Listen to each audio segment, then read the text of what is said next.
Everyone. Hello, I'm Jessie with Glitterary. Today, in honor of Nonfiction November, I'm going to be talking about some of my favorite nonfiction books that I have read over the course of I want to say 32 years, even though probably my favorite nonfiction books when I was a kid were like pictures of rabbits that I would get out of the library at school. But let's begin. These aren't in any specific order, so it's not going to be like the countdown to number one. I'm just going to talk about them. And I'm going to try and lift the book up on the right side of my face, but I keep goofing it. Okay, over here. The first one. Gosh, bad start. Naomi Klein, This Changes Everything, Capitalism versus the Climate. I spilled coffee on it. This is a fascinating book that is at times a little bit depressing because it is a very on no uncertain terms talking about the damage that's been done to the climate, what's going to happen at the rate things have already progressed to, like what cannot even be walked back, and then where we are looking to be even in 5 years. I think this was written in 2014. So now, if something isn't done, what is fascinating about it that really helped me and kind of define the way that I thought about social justice and socioeconomic issues is that it does really, as the subtitle implies, capitalism versus the climate, draw a connection between the problems we're seeing with increasing poverty, a increasing divide between classes, the decrease of the middle class, and dire living situations in other societies. These things are not unrelated to the death of the ecosystem, that we are putting a lot of power in the hands of a very few people who are prioritizing their profits and their budget above the livelihood and well-being of others. And it's a little bit crushing because it makes you feel like, oh, what can we do? But then Naomi Klein is like, I'll tell you what you can do, and that's take that power back. There's how many more of us than there are of them? It's not even a ratio that I think the human brain can comprehend. It's literally millions to one. So it makes you feel like I can do something. I can start in my community, I can start small, and that all these problems where you might feel like, oh, how can I focus on the environment when there's also these other issues going on, especially in a city like mine, it helps me say okay, these have the same root cause, and what happens is we're working together instead of trying to figure out whose cause gets the most bandwidth. Should we focus on animal agriculture? Should we focus on the environment? Should we focus on increasing education access? All these things are connected. Even abolishing the prison system is connected. So in that way, we can all kind of put our causes together in tandem instead of saying okay, but we need to focus on this thing right now and everything else waits. It is fascinating and uplifting and really gripping. It'll make you kind of stress out, but also make you feel very empowered. So I would definitely recommend it for anyone who is interested in climate change, which at this point better be all of us. The next book, super different, The World of the Shining Prince. This is by Ivan Morris. This is a book that talks about the Heian period of Japan, which is when and where the Tale of Genji takes place. Tale of Genji is the very first novel that was ever written by a woman, Murasaki, and it is about a very rich gentleman by the name of Genji and his life. What's kind of interesting about this book, I mean, the book is really fascinating in a lot of ways, but one of the things that I found really fascinating is a lot of his sources are works of fiction, the novels and novellas, and additionally nonfiction, the diaries and letters that survived. He also cites a lot of poetry, but even works of fiction is insights to what the society valued, what made Genji a really noble and admirable character, what made him a very romantic figure. It's such a different society. I couldn't even wrap my brain around it by the time the book was done, but there's simultaneously these rights for women and then no rights for women, and then the upper class is so small, and he does have a little chapter about what it was like for the average person in the Heian period or even in Japan. isolation was like at an all-time high. They did not care at all what China was up to. They did not care at all what Korea was up to. They only cared about the cult of beauty, and that's about it. Whaley, who was the first, I cannot remember his first name, but he was the first person to translate Tale of Genji. He also translates the Pillow Book, but he was very censorious of these 10th century Japanese people for being kind of only interested in the aesthetic and said they only cared about themselves and no one else, and held themselves up to the height of just humanity. Like, nothing anyone else can do is possibly as interesting as what we're up to with our handwriting and mixing perfume. But Ivan Morris is a lot more, I don't want to say sympathetic because they don't really need to be sympathized with, but he sees that all cultures have different values and says it's our own perspective and our own assurance that we're doing the right thing and valuing the right things and caring about the right things that makes us think like, oh, they're so shallow, they are ridiculous. But they're equally as complicated and as worthy of contemplation as any other society. And yeah, it's super fascinating. I mean, I think you do learn a lot about their society from Tale of Genji. I had to read like a lot of footnotes when I was reading it, but I learned a lot. It's super cool, and it made me want to read like a whole bunch of other hand literature. Like I picked up the Pillow Book because it was so often referenced. There's another diary in here that gets mentioned a lot that I want to read, but I haven't been able to get my hands on it, but one day. So yeah, love it. Love this book. Very readable. Hey everyone. Is philosophy nonfiction? Google says, I say yes. I thought a lot about what book I was going to have in here, because honestly I could have like 20 philosophy books that have really influenced me and I think are really, really worth visiting, but I ultimately landed on this one. This one I read for the very first time at St. John's, which is where I went to college, and it really helped me kind of redefine the way that I was thinking about things and trying to find meaning in things and meaning in my life. That sounds like kind of overwhelming. I promise you this book is not overwhelming. It's not. I think he has other books like Thus Spoke Zarathustra and things like that that are a lot more, I don't know, they're kind of more challenging to read, and you have to really have a conversation and a serious inquiry with the text. Beyond Good and Evil is a lot more like systemic, and there are even little epigrams in there that you can just kind of think about a very brief paragraph and do something with that. He's very funny. This is translated by Walter Kaufmann, by the way. I don't know a lot about like German or translators, but I think I exclusively have Walter Kaufmann translations of Nietzsche. Number 72. I always like to revisit what my notes were because I put little marks around. Epigram 72. Not the intensity, but the duration of high feelings makes high men. Many a peacock hides his peacock tail from all eyes and calls that his pride. I don't know, it's super interesting. It's not what you expect.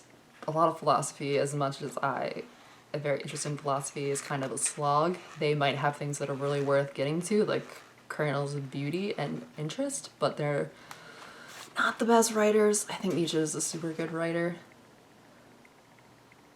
I mean, yeah, I have so many things. I probably reread this about 10 times. I would definitely recommend it to anybody who's interested in philosophy, especially if you want to get more into modern philosophy. Hi, Goose. You want to say hi? You want to say hi?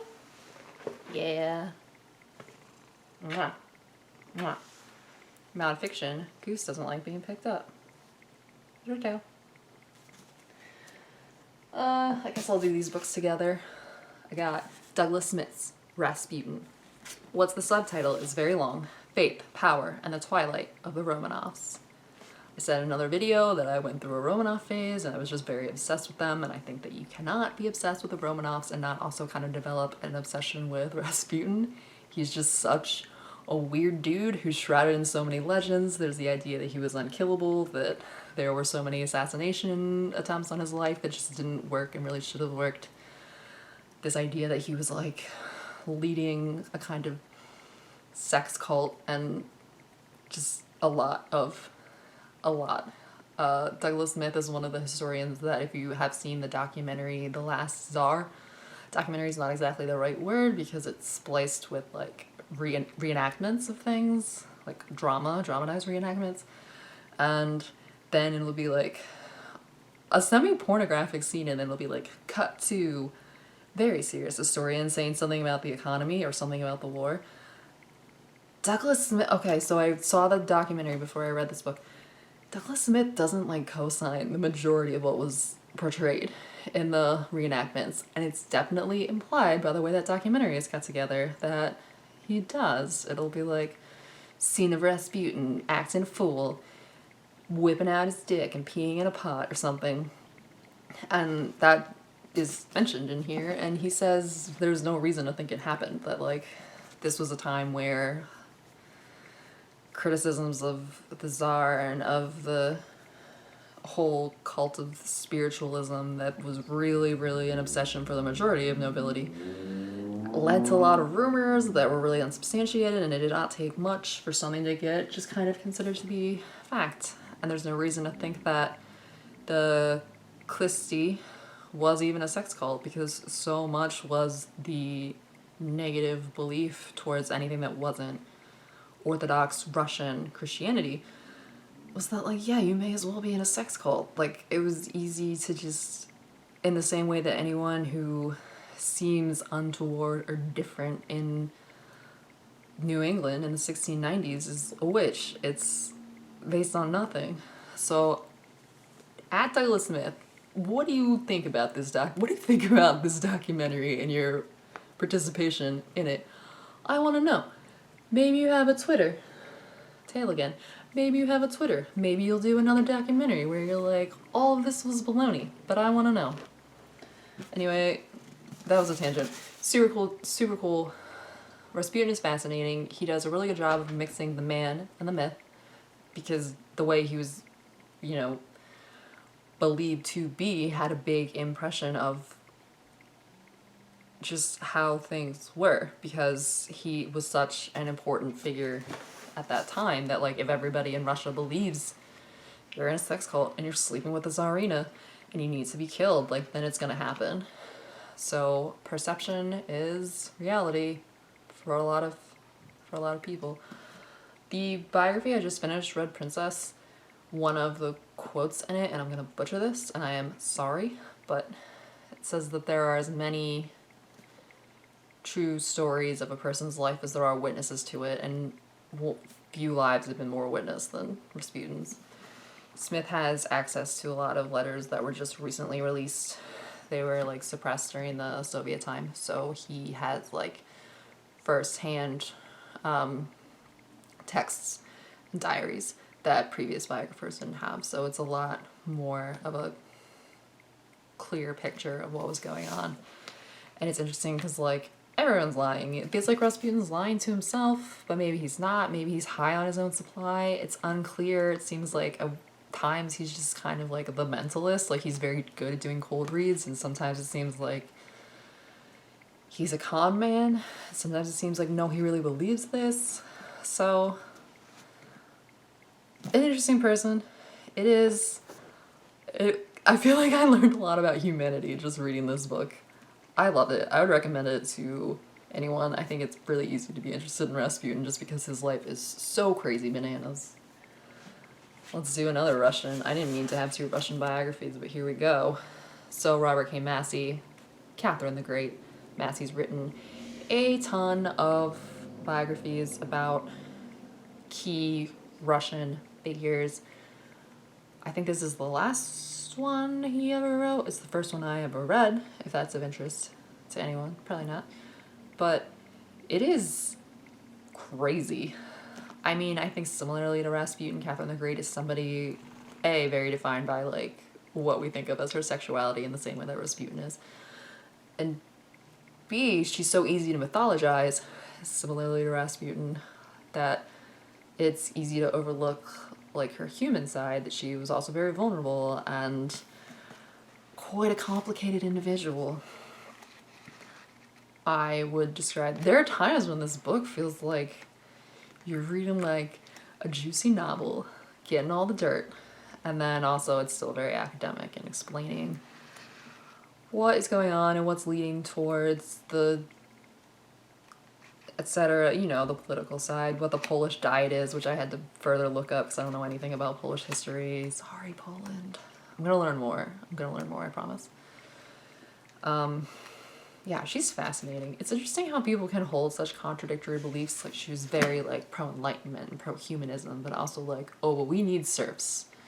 Serfs are gonna stay. That's the non-negotiable. They're here. Serfs. Ba-da-ba. Next book. I only have 2 more, I promise. The Argonauts by Maggie Nelson.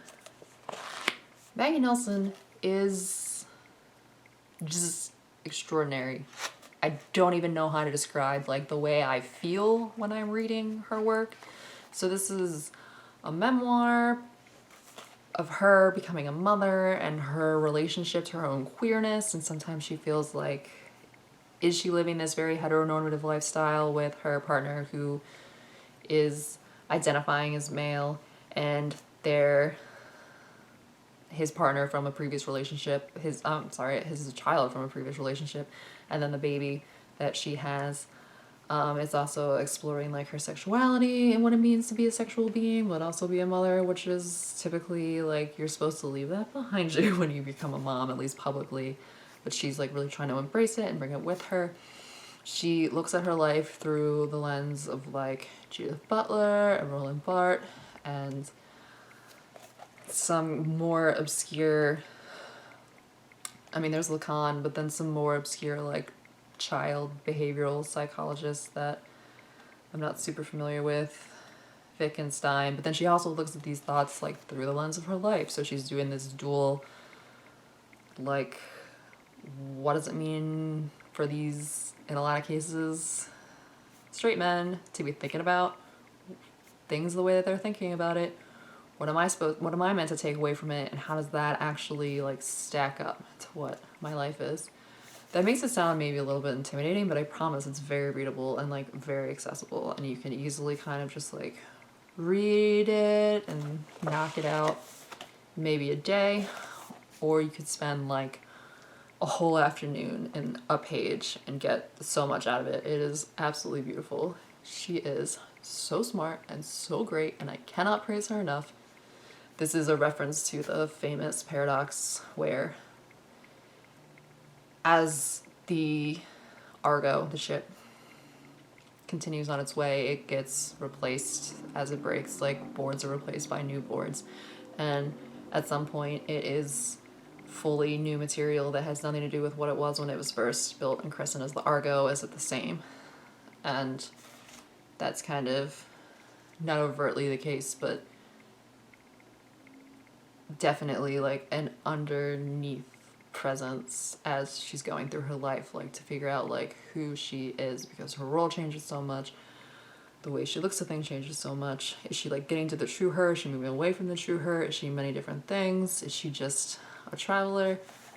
It's fascinating. I could probably read this like this might be my desert island book, but yeah, hell yeah, Maggie, so good. And the last one, bum bum bum, Nothing to Envy, Ordinary Lives in North Korea. I should have learned like any of these subtitles. This is by Barbara Demick. This is so good. It is about North Korea, but it also makes you feel like it's about people. Like, I feel like I learned so much about people just by reading this. About those 6 people, she interviews them over the course of like more than a decade, who are all from the same region of the northern part of North Korea. Now they're in South Korea. And it's like a mother, a daughter. The daughter's like first love, so to speak, when they're children. And they talk about their lives when they were under the North Korean regime, how they perceived the North Korean regime. I think a lot of people have the perception that North Koreans are just like totally brainwashed and they just like read the propaganda and farm rice or whatever, and like that's it.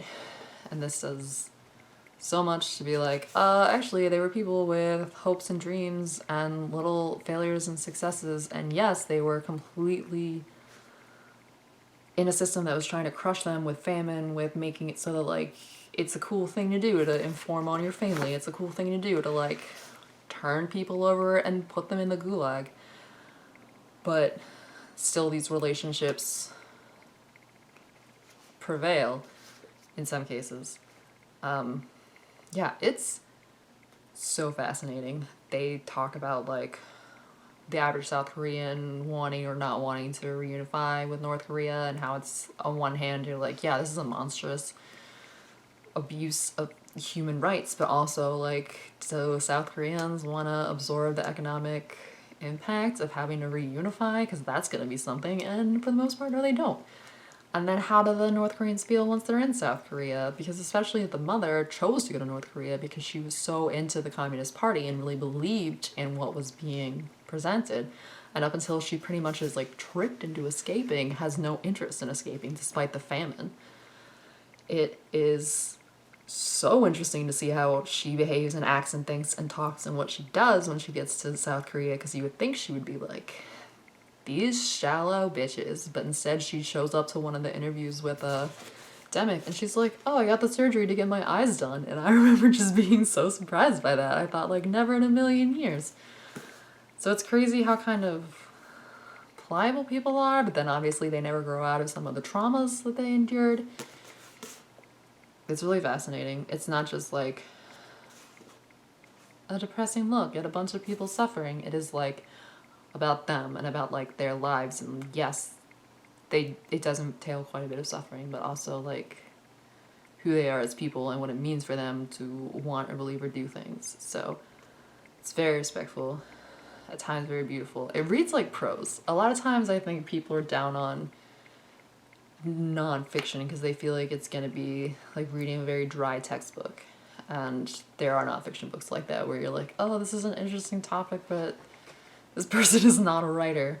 Like, Barbara Demick is a writer who, like, thinks a lot about people and feelings and philosophy. Like, she is very smart and very, very great. This book reads like beautiful prose. Cannot recommend this book enough. I know I said I wasn't gonna go to most favorite, but this is probably my favorite. So there we go. Those are all my favorite nonfiction books, probably my most favorite, and I hope you check them out. If you have read any of these, I want to know what you think, and if based on what I just went through, you have a recommendation for me, I would definitely love to hear it. I'm always like, I feel like there's so many books that I'm not aware of, that I need to be aware of, especially like that are about things that I'm very interested in. So please don't hesitate to let me know, and I will see you next time. Take care.